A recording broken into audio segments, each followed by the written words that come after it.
Selamat datang di kelas Basis Data Dasar.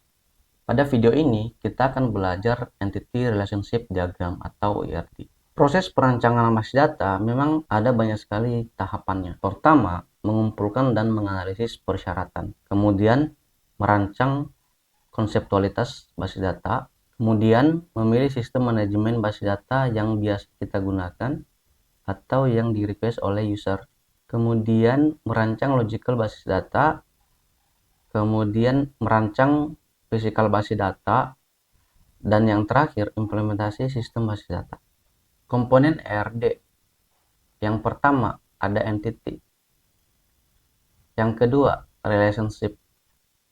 Di relationship nanti ada yang disebut dengan cardinality dan modality. Dan yang terakhir adalah atribut. Nah, kita akan bahas satu persatu mulai dari entity. Objek yang dapat dibedakan dengan yang lain dalam dunia nyata dan bersifat unik, misalnya orang, rumah, mobil,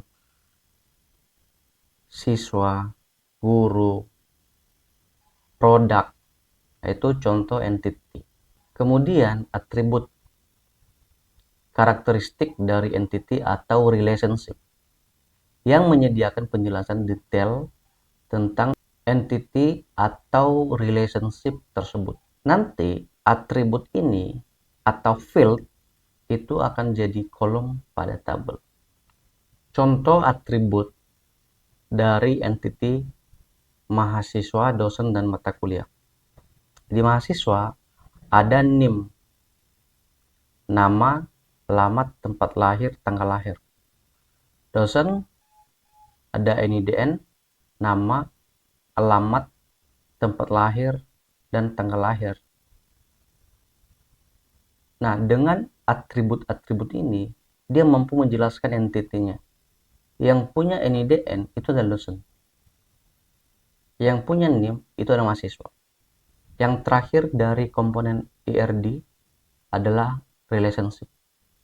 Hubungan yang terjadi antara satu atau lebih entitas. Juga merupakan asosiasi dua atau lebih entitas, menunjukkan adanya hubungan antara sejumlah elemen yang berasal dari entitas yang berbeda. Contoh, relasi antara kelas dengan siswa. Satu kelas memiliki banyak siswa. Cardinality pada relationship. Bilangan yang menunjukkan jumlah maksimum elemen dari suatu entitas yang dapat berelasi dengan elemen dari entitas lain. Nanti kita bisa lihat dari contoh ERD-nya.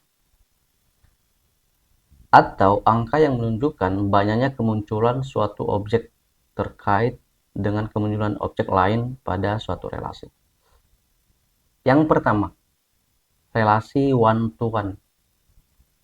Setiap elemen dari entitas A dapat berhubungan dengan maksimal satu dari elemen B.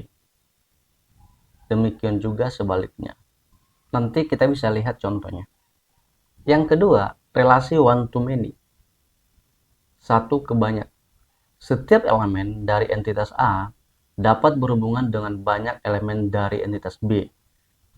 Sebaliknya, setiap elemen dari entitas B dapat berhubungan dengan maksimal satu elemen dari entitas A. Contohnya, entitas ibu dengan anak. Satu ibu memiliki banyak anak. Bisa lebih dari satu. Nah, ini contoh relasi one to many. Relasi many to one. Banyak ke satu. Setiap elemen dari entitas A dapat berhubungan dengan maksimal satu elemen dari entitas B. Sebaliknya, setiap elemen dari entitas B dapat berhubungan dengan banyak elemen dari entitas A.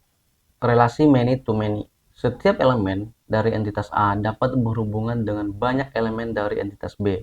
Begitu juga sebaliknya. Misalnya, siswa dengan ekstrakurikuler. Satu siswa bisa mengikuti lebih dari satu ekstrakurikuler. Contoh, siswa 1 futsal, basket, renang. Siswa yang kedua, basket, voli, renang, dan memasak. Sekarang dari sisi ekstrakurikuler, basket itu hobi dari siswa 1 dan siswa 2. Renang adalah hobi dari siswa 1 dan siswa 2. Notasi yang biasa kita gunakan di IRD. Pertama, entitas. Entitas notasinya adalah kotak. Kemudian relasi, ini bola ketupat, atribut, bulat lonjong, dan yang terakhir garis, sebagai penghubung antara relasi dengan entitas. Contoh ERD. Kita bisa lihat relasi one-to-one, rektor dengan universitas. Satu rektor bisa mengeplai satu universitas. Satu universitas dikeplai oleh satu rektor. Nah, ini contoh relasi one-to-one. Yang kedua, one-to-many, dosen dengan mata kuliah. Satu dosen bisa mengajar banyak mata kuliah. Banyak mata kuliah bisa diajar oleh satu dosen. Nah, ini contoh relasi one to many. Dan yang terakhir adalah relasi many to many. Mahasiswa dengan mata kuliah. Satu mahasiswa bisa mengambil banyak mata kuliah, dan satu mata kuliah bisa diambil oleh banyak mahasiswa. Sekarang kita akan bahas mengenai modalitas relasi. Partisipasi sebuah entitas pada suatu relasi nanti kita bisa lihat dari angka 0 dan 1. 0 opsional atau parsial. 1 wajib atau total. Contoh, satu rektor mengepalai satu dan hanya satu universitas.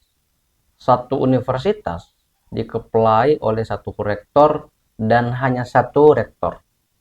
Yang one to many. Satu dosen mengajar banyak minimal satu mata kuliah. Satu mata kuliah diajar oleh satu dan minimal satu dosen. Yang many to many. Satu mahasiswa bisa mengambil banyak minimal satu mata kuliah. Banyak mata kuliah bisa diambil oleh banyak atau minimal satu mahasiswa. Membuat RD. Pertama, yang harus kita lakukan adalah mengetahui entitasnya. Dari entitas tersebut, list apa saja atribut-atribut dari entitas tersebut. Contoh, mahasiswa. Dia punya NIM, punya nama, punya alamat, tempat lahir, tanggal lahir, atau apapun field yang kita gunakan catat. Kemudian, tentukan mana yang atribut kunci. NIM adalah atribut kunci. Kenapa? Karena setiap mahasiswa pasti berbeda NIM-nya. Nah, itu bisa dijadikan sebagai atribut kunci. Setelah itu, kita bisa buat ERD-nya. Pertama, buat kotak. Untuk menuliskan entitasnya, tulis mahasiswa. Nah, mahasiswa ini dia punya beberapa atribut. Bulat lonjong, tuliskan nama-nama atributnya. Untuk yang atribut kunci, kasih garis bawah. Ini menandakan adalah atribut kunci atau primary key. Ada beberapa yang perlu kita ketahui di atribut. Ada atribut yang nilainya banyak. Ada atribut yang bisa melebar lagi. Contohnya atribut komposit. Alamat bisa ditulis lebih detail lagi. Ada nomor jalan, ada kota, ada provinsi, ada kode pos. Alamat ini disebut atribut komposit. Supaya lebih detail, pada RD yang Anda buat, tuliskan selengkap mungkin sehingga coder atau software engineer mampu membuat sesuai dengan rancangan yang Anda buat. Berikutnya, atribut multi value. Contohnya adalah gelar. Satu pegawai dia punya beberapa gelar. Ini artinya apa? Dapat diisi lebih dari satu nilai. Misalnya dipisahkan dengan koma. Contoh, pegawai A gelarnya Eskom, ST, MM misalnya. Yang terakhir adalah atribut derivatif. Atribut yang dihasilkan dari atribut lain. Misalnya, pegawai. Dari tanggal lahir, kita bisa hitung berapa umurnya sekarang. Makanya jangan kaget kalau di Facebook tiba-tiba ada notif bahwa Anda mau ulang tahun dan langsung menunjukkan berapa umur Anda sekarang. Atribut derivatif ditulis dengan notasi bulat lonjong tapi titik-titik. Contoh lain, dari tanggal mulai bekerja, pegawai pasti punya tanggal mulai awal bekerja. Kita bisa hitung masa baktinya. Sudah berapa tahun, berapa bulan, berapa hari. Kita bisa hitung dari tanggal dia mulai bekerja. Oke, lanjut ke studi kasus